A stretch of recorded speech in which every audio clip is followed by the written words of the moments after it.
속에 파묻혀가는 낡은 구급상자가 하나 있습니다.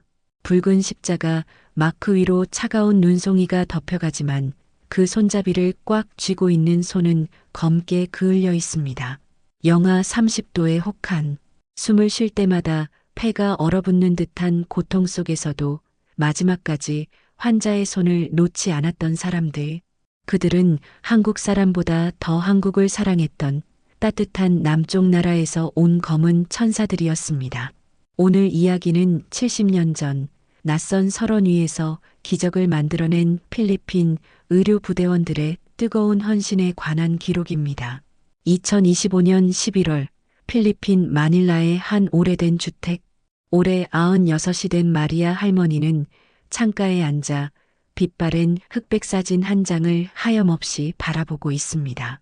사진 속에는 헐렁한 군복을 입고 하얀 눈밭에 서 있는 앳된 소녀가 웃고 있습니다. 할머니, 또 그 사진 보세요. 한국에서 온 편지가 또 있어요. 손녀가 건넨 편지 봉투에는 서툰 영어로 생명의 은인 마리아님께라고 적혀 있습니다. 할머니의 눈과 주름 사이로 뜨거운 눈물이 흘러내립니다.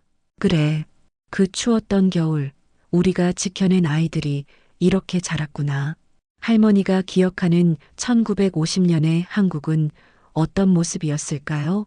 그리고 그들은 왜 자신의 목숨을 걸고 이름 모를 타국의 아이들을 지켜야 했을까요? 오늘 이야기처럼 국경을 초월한 인류애와 가슴 뭉클한 실화가 궁금하시다면 지금 구독을 눌러주세요.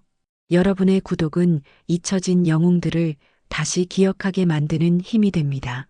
1950년 9월 필리핀은 아시아 국가 중 가장 먼저 그리고 미국과 영국에 이어 세계에서 세 번째로 지상군 파병을 결정했습니다. 그 이름은 페프톡. 무려 7,420명의 젊은이들이 자유를 지키기 위해 배에 올랐습니다. 당시 20살 간호장교였던 마리아 씨도 그중 한 명이었습니다. 하지만 그들을 기다리고 있는 건 적군보다 더 무서운 적, 바로 추위였습니다. 1년 내내 뜨거운 태양만 내리쬐는 열대의 나라에서 온 그들에게 한국의 겨울은 상상조차 할 수 없는 공포였습니다. 부산항에 내리자마자 뼛속까지 파고드는 냉기에 병사들은 당황했습니다. 지급받은 겨울옷은 턱없이 부족했고 손가락은 동상에 걸려 방아쇠를 당기기조차 힘들었습니다. 하지만 의료 지원을 맡은 마리아와 200여 명의 의무대원들이 쉴 곳은 없었습니다.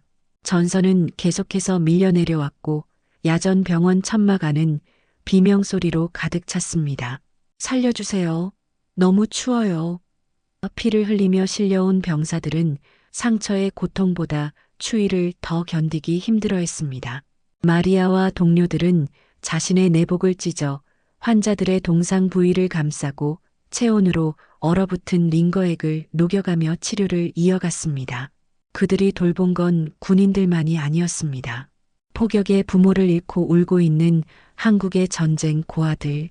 마리아는 자신의 전투 식량을 덜어 아이들의 입에 넣어 주었고 떨고 있는 아이를 품에 안고 밤을 지새웠습니다. 말이 통하지 않아도 그들의 눈빛에는 어머니의 사랑이 담겨 있었습니다. 운명의 시간은 1951년 4월 강원도 율동 전투에서 찾아왔습니다. 900명의 필리핀 군인이 4만 명의 중공군과 맞닥뜨린 절체절명의 순간이었습니다. 밤새도록 꽹과리와 피리 소리가 산을 울렸고 적들은 파도처럼 밀려왔습니다. 아군의 방어선이 무너지고 퇴각 명령이 내려지기 일보 직전이었습니다. 야전 병원도 철수 준비를 해야 했습니다. 하지만 병원에는 아직 이송하지 못한 50여 명의 중환자와 갈 곳 없는 고아들이 남아 있었습니다. 지금 당장 철수해야 합니다. 곧 적들이 들이닥칩니다. 지휘관의 다급한 외침에도 의료진은 움직이지 않았습니다. 이 환자들을 두고 가면 다 죽습니다. 우리는 남겠습니다. 마리아와 동료들은 무기를 드는 대신 환자들의 침상을 텐트 안쪽으로 옮기고 자신들의 몸으로 입구를 막아섰습니다. 밖에서는 포탄이 터지고 천막이 흔들렸지만 그들은 환자들의 손을 잡고 기도를 올렸습니다. 그것은 단순한 직업 정신이 아니었습니다. 그것은 인간이 인간에게 보여줄 수 있는 가장 숭고한 사랑이었습니다.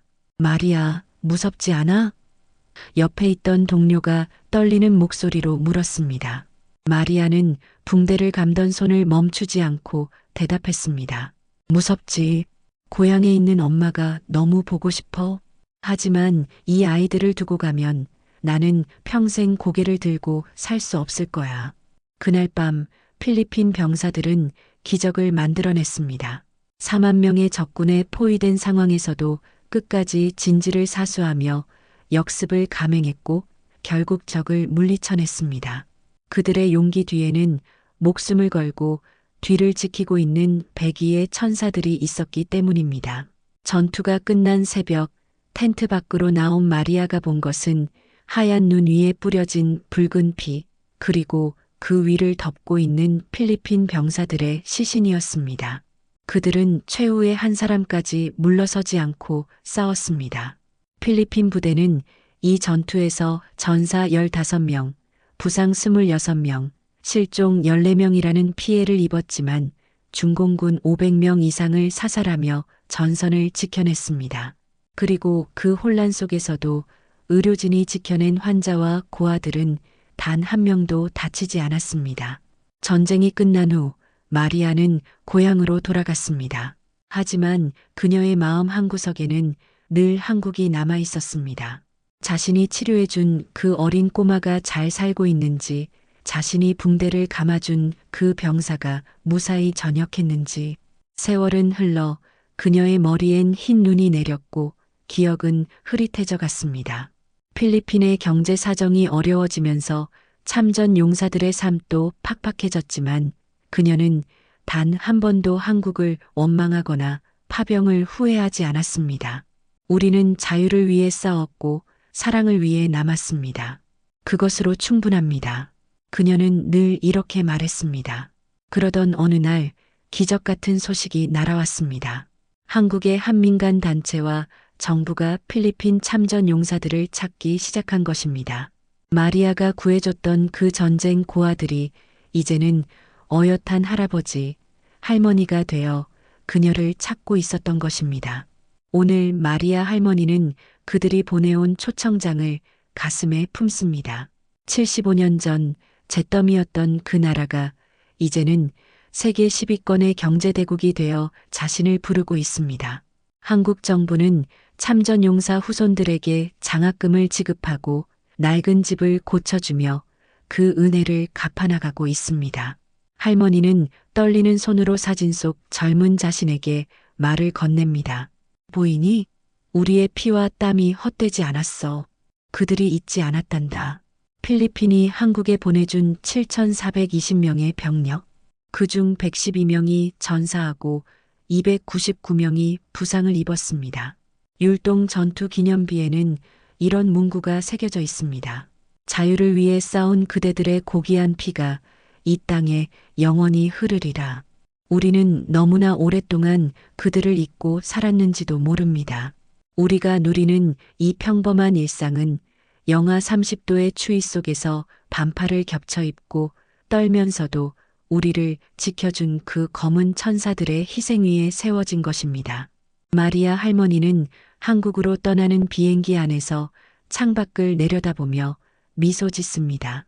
이제는 포성이 들리지 않는 평화로운 땅, 자신이 지켜낸 아이들이 만들어갈 미래를 보기 위해서입니다.